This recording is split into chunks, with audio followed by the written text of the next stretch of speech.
नमस्कार विद्यार्थियों, हम पढ़ रहे थे कक्षा 9 में यूरोप में समाजवाद एवं रूसी क्रांति। किसके बारे में पढ़ रहे थे? यूरोप में समाजवाद एवं रूसी क्रांति। अध्याय 2 है जिसका हम बिंदु पढ़ेंगे यूरोप में समाजवाद का आना।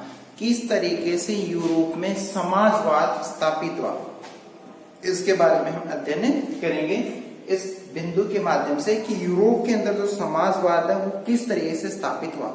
यानी समाज के पुनर्गठन, यानी समाज का पुनर्गठन यानी वापस गठित होता है। इसके सबसे दूरगामी जो दृष्टि करने वाली जो विचारधारा ही थी वो क्या थी? समाजवाद। यूरोप के अंदर समाजवाद के बारे में क्या बताया गया कि यूरोप में समाज के पुनर्गठन क्या है? समाज का पुनर्गठन, पुनर्गठन, समाज का पुनर्गठन, समाज का पुनर्गठन सबसे दूरगामी दृष्टि, सबसे दूरगामी दृष्टि, सबसे दूरगामी जो दृष्टि है इसके अंदर ये बताया गया सबसे दूरगामी दृष्टि प्रदान करने वाली, प्रदान करने वाली विचारधारा, विचारधारा जिसे क्या बताया गया? विचारधारा को समाजवाद। इसे बताया गया समाजवाद, यानी समाज का पुनर्गठन, समाज का क्या? समाज को स्थापित करने और सबसे दूरगामी मतलब पहले से इसकी सोच जाहिर हो गई थी, सबसे दूरगामी दृष्टि प्रदान करने वाली विचारधारा को क्या नाम दिया गया? समाजवाद नाम दिया गया। यानी इसको कौन सा नाम दिया गया? समाजवाद का नाम दिया गया। अब समाजवादी जो लोग हैं उनकी क्या विचारधारा थी? समाजवादी निजी संपत्ति के विरोधी। समाजवादी लोगों की क्या पहचान थी? निजी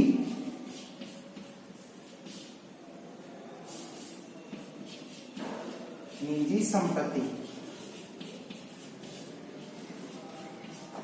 संपत्ति के विरोधी। ये क्या थे? निजी संपत्ति के विरोधी लोग थे। निजी संपत्ति का क्या कर रहे थे? विरोध कर रहे थे। ठीक है। और संपत्ति पर निजी स्वामित्व को सही नहीं मानते। संपत्ति पर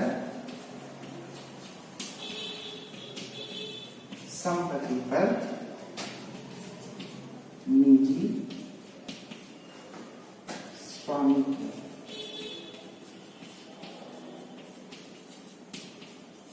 को सही नहीं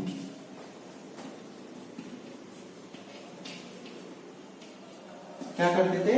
यानी संपत्ति पर निजी, यानी केवल एक व्यक्ति का ही अधिकार यानी स्वामित्व को सही नहीं मानते। यानी निजी संपत्ति के विरोधी थे समाजवादी लोग और संपत्ति पे जो निजी स्वामित्व उसकी ये खिलाफत किया करते थे। निजी स्वामित्व की इनके द्वारा क्या की जाती थी?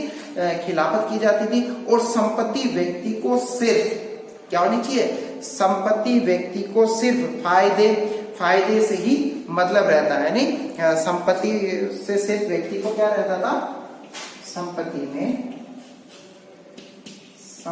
से व्यक्ति को सिर्फ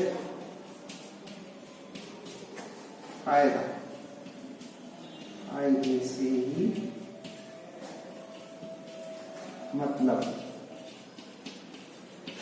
निजी संपत्ति जिसकी है मतलब उस संपत्ति धारी व्यक्ति का क्या है कि अपना फायदा होना चाहिए। इससे और अन्य बातों से कोई ताल्लुकात नहीं था कि जो व्यक्ति काम कर रहे हैं उनका भी सर्वांगीण रूप से क्या हो? विकास हो। ऐसा कोई मतलब नहीं। उसका केवल अपने स्व तक ही सीमित था, मतलब अपना खुद का फायदा ही समाहित था। और एक व्यक्ति के बजाय पूरे समाज पर नियंत्रण हो। यानी समाजवादी लोग क्या कहते थे कि एक व्यक्ति के बजाय एक व्यक्ति के बजाय एक व्यक्ति के बजाय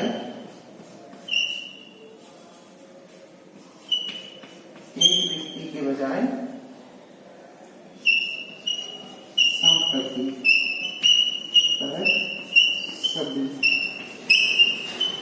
हाँ हक हो। मतलब ये क्या कह रहे थे कि एक व्यक्ति केंद्रित संपत्ति नहीं होनी चाहिए, सभी का उस पर समान रूप से क्या होना चाहिए, हक होना चाहिए। तभी व्यक्ति अपना आर्थिक उद्देश्य कंप्लीट कर पाएगा, तभी अपने आर्थिक उद्देश्य की प्राप्ति कर पाएगा। ठीक है, तो इस तरीके से इसमें बताया गया। और कुछ समाजवादी, अब इसमें आगे की ओर चलते हैं, तो कुछ समाजवादी जो लोग हैं वो क्या चाह रहे थे कि कोऑपरेटिव यानी सामूहिक उद्यम के विचार, मतलब किसके अंदर इंटरेस्ट ले रहे थे वो, कुछ समाजवादी, कुछ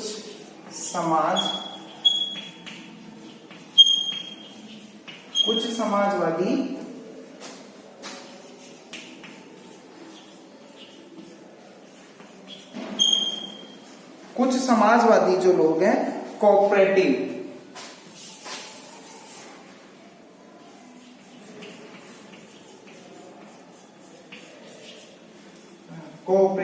यानी सामूहिक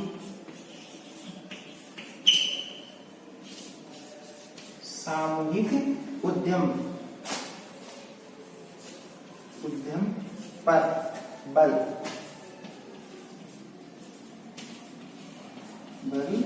देते। मतलब कुछ समाजवादी कोऑपरेटिव यानी सामूहिक उद्यम पर बल देते थे। इस चीज पे बल दे रहे थे जिसमें सभी का सामूहिक रूप से क्या, एक ऐसा संगठन बनाया जाए, एक ऐसी संस्था स्थापित की जाए, उस संस्था के माध्यम से सभी व्यक्ति उसके सहयोगी रहेंगे और सभी व्यक्ति मिलकर काम करेंगे। जो लाभ की प्राप्ति होगी उस लाभ को सभी व्यक्तियों के अंदर समान रूप से क्या कर दिया जाएगा, विभाजित कर दिया जाएगा, तो सभी व्यक्तियों को उसकी लाभ की प्राप्ति होगी। इस उद्देश्य पे भी क्या है, अडिग थे, इस तरीके की भी उनकी मांग थी। और जो जाने माने जो उस समय के अमेरिका के जो उद्योगपति थे वो थे उद्योगपति रॉबर्ट ओवेन। ये बात बता रहे हैं रॉबर्ट ओवेन के द्वारा कि नया समन्वय, इस तरीके से क्या होगा, एक नया समन्वय निकल के सामने आएगा, एक सामंजस्य की भावना लोगों के अंदर उत्पन्न होगी और सामूहिक रूप से कार्य करने की पद्धति लोगों के अंदर लोगों को प्रोत्साहित करेगी, जिससे अधिक से अधिक अर्थ उपार्जन की ओर वो अग्रसर होंगे।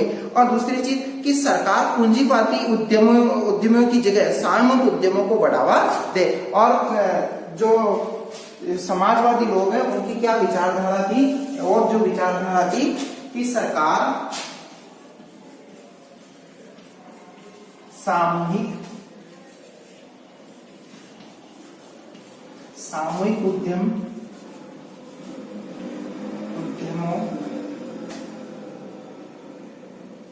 उद्यमों को बढ़ावा दे। यानी सरकार का दायित्व क्या होता है, सरकार का क्या दायित्व होना चाहिए कि सरकार सामूहिक उद्यमों को बढ़ावा देने वाली होनी चाहिए, यानी सामूहिक रूप से उस पर बढ़ावा देने वाली सरकार होनी चाहिए, जिससे कोऑपरेटिव संस्थाएं और भी फूलेगी। और इसी तरीके से कार्ल मार्क्स ने 1818 से 1882 के अंदर अपने विचार प्रकट किए और फ्रेडरिक एंजल्स जो इन्होंने भी अपने विचार प्रकट किए। कार्ल मार्क्स, फ्रेडरिक एंजल्स ये बताते हैं कि मार्क्स का विचार था कि औद्योगिक समाज पूंजीपति समाज है। मतलब जो है कार्ल मार्क्स और फ्रेडरिक एंजल्स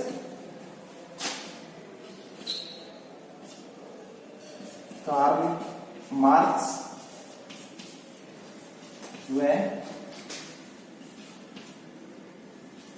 फ्रेडरिक एंजल्स यानी कार्ल मार्क्स व फ्रेडरिक एंजल्स के विचार क्या थे, औद्योगिक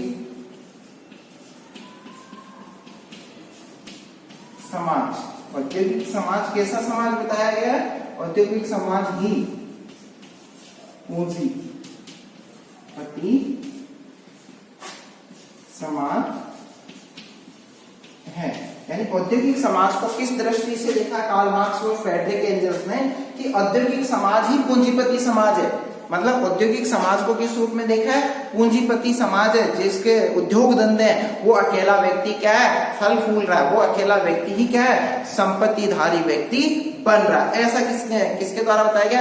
कार्ल मार्क्स और फ्रेडरिक एंजल्स के द्वारा। और दूसरी चीज इनके द्वारा ये बताई गई कि पूंजीपतियों का मुनाफा मजदूरों की मेहनत से पैदा होता है, यानी पूंजीपतियों का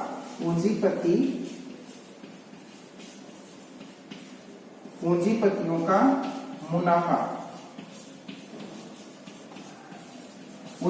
का मुनाफा ही मजदूरों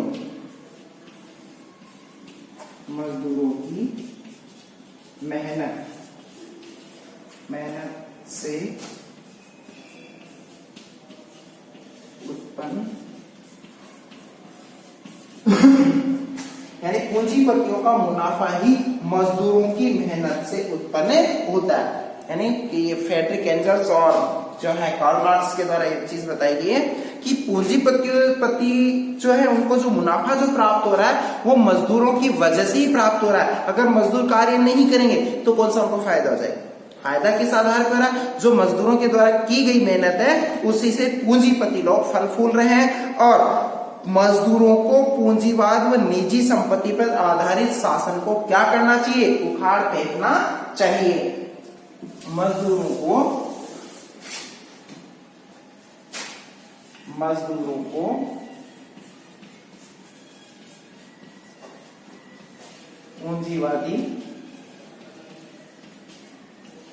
मजदूरों के लिए क्या बताया गया है कि पूंजीवादी व निजी संपत्ति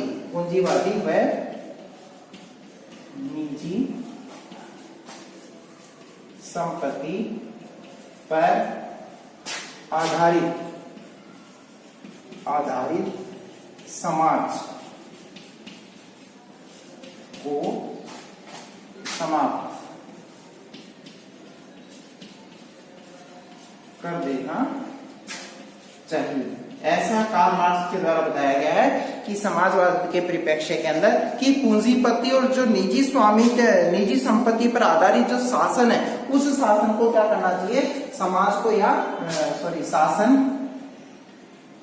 शासन को समाप्त कर देना चाहिए। ऐसे समाज की बिल्कुल कल्पना ही नहीं होनी चाहिए। इस तरीके का उनका मानना था और मार्क्स का विश्वास था। मार्क्स का कैसा विश्वास था कि मार्क्स इस चीज में विश्वास करता था कि पूंजीपतियों के साथ, यानी मार्क्स ये कहता था कि पूंजीपतियों के साथ होने वाले संघर्ष में जीत अंततः किनकी होगी? मजदूरों की।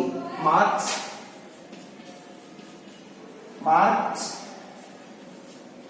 क्या कह रहा है कि पूंजीपतियों के संघर्ष में जीत किनकी होगी? इसमें वो मार्क्स पूंजीपतियों के संघर्ष में जीत जो बताई गई है, जीत मजदूरों की होगी। मार्क्स के द्वारा ये बताई गई है। क्या बात बताई गई है? मार्क्स क्या कह रहा है कि पूंजीपतियों के संघर्ष में जीत मजदूरों की होगी, यानी किनकी जीत होगी? मजदूरों को जीत प्राप्त होगी और कम्युनिस्ट समाज ही भविष्य का समाज होगा। कम्युनिस्ट समाज ही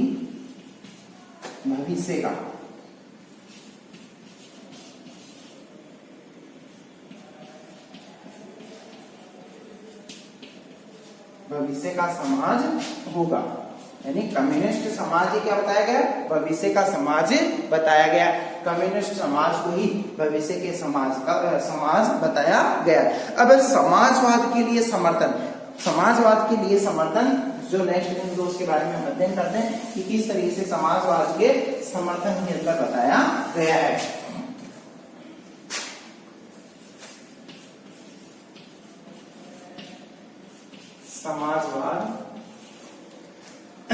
समाजवाद के लिए समर्थन।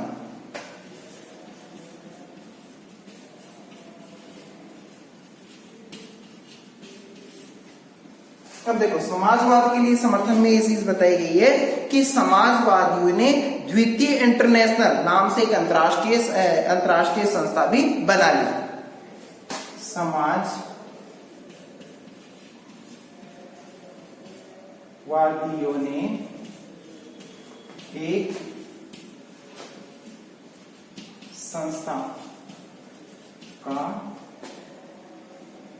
संस्था का निर्माण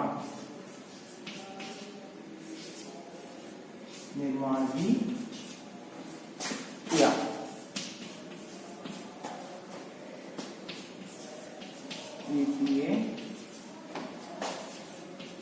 इंटरनेशनल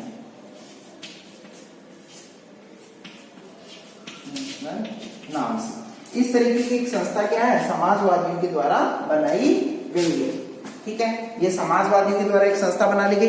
इंग्लैंड और यानी ये कैसी संस्था थी, द्वितीय इंटरनेशनल नाम से यानी अंतरराष्ट्रीय संस्था का निर्माण किया गया था समाजवादियों के द्वारा। और जर्मनी और जो इंग्लैंड है, जर्मनी और इंग्लैंड के जो मजदूर हैं, उन मजदूरों ने जीवन और कार्य स्थितियों में सुधार लाने के लिए, यानी जर्मनी और इंग्लैंड के जो मजदूर हैं, उन्होंने अपनी कार्य स्थितियों के अंदर सुधार लाने के लिए संगठन बनाना शुरू किया। इंग्लैंड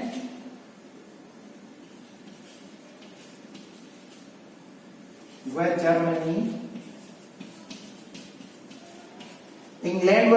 ने कार्य स्थिति में सुधार लाने के लिए इंग्लैंड व जर्मनी ने कार्य स्थिति में सुधार लाने के लिए संगठन बनाने शुरू किए। यानी इंग्लैंड व जर्मनी ने कार्य स्थिति में सुधार लाने के लिए संगठन बनाने भी शुरू किए। यानी इंग्लैंड और जर्मनी ने अपनी कार्य स्थिति के अंदर सुधार करने के लिए संगठन बनाना भी प्रारंभ कर दिया। इनके द्वारा क्या बनाए जाने लगे, संगठनों का निर्माण भी किया जाने लगा। इस तरीके के ऐसे संगठन जो अपने स्वदेशी संगठन हो, जैसे जर्मनी में सोशल डेमोक्रेटिक पार्टी का गठन किया गया। जर्मनी के अंदर किसका, जर्मनी में सोशल डेमोक्रेटिक पार्टी, कौन सी पार्टी बनाई, जर्मनी में सोशल डेमोक्रेटिक पार्टी का गठन किया जाने लगा। तो ऐसे कई संगठन अस्तित्व के अंदर आए और धीरे धीरे कि ट्रेड यूनियन यानी व्यापारिक संगठन बने। और व्यापारिक संगठन बनके आंदोलनकारियों ने लेबर पार्टी नाम से अलग से पार्टी बना ली। यानी जो ट्रेड यूनियन है, जो व्यापारिक संगठन है, उन्होंने धीरे धीरे लेबर पार्टी के नाम से एक अलग ही पार्टी को अस्तित्व के अंदर ला दिया, अलग से ही अपनी पार्टियां बना ली। ठीक है, और ऐसी पार्टियां जो बनी वो यूरोप में समाजवादी, यूरोप के अंदर किस नाम से, समाजवादी जो पार्टी कही जाने लगी, समाजवादी सरकारों का गठन होने लगा। लेकिन जो ये समाजवादी सरकारें जो बनाई जाने लगी थी, उसमें सरकारों में रूढ़िवादियों, उदारवादियों और रेडिकल जो समूह है, इनका ही दबदबा बना हुआ था। तो इनके दबदबे को क्या है, जो उदारवादी हैं और जो रूढ़िवादी, उदारवादी और रेडिकल समूह के विचार आपस में मिलने वाले थे। लेकिन जो रूढ़िवादी जो लोग हैं वो क्या है, कुलीन वर्ग के हितैषी वाले थे, यानी संपत्तिधारी व्यक्तियों का ये समर्थन करने वाले थे। लेकिन धीरे धीरे इनके वर्चस्व को चुनौती दी जाने लगी, और वर्चस्व को जो चुनौती दी जाने लगी और किस ओर जाने लगी, क्रांति की ओर संपूर्ण यूरोप उन्मुख होने लगा और एक रूसी क्रांति की स्थापना हो जाती है और रूस के अंदर क्रांति प्रारंभ होने लगती है। अब आगे के बिंदुओं का हम कल की क्लास के अंदर अध्ययन करेंगे। धन्यवाद।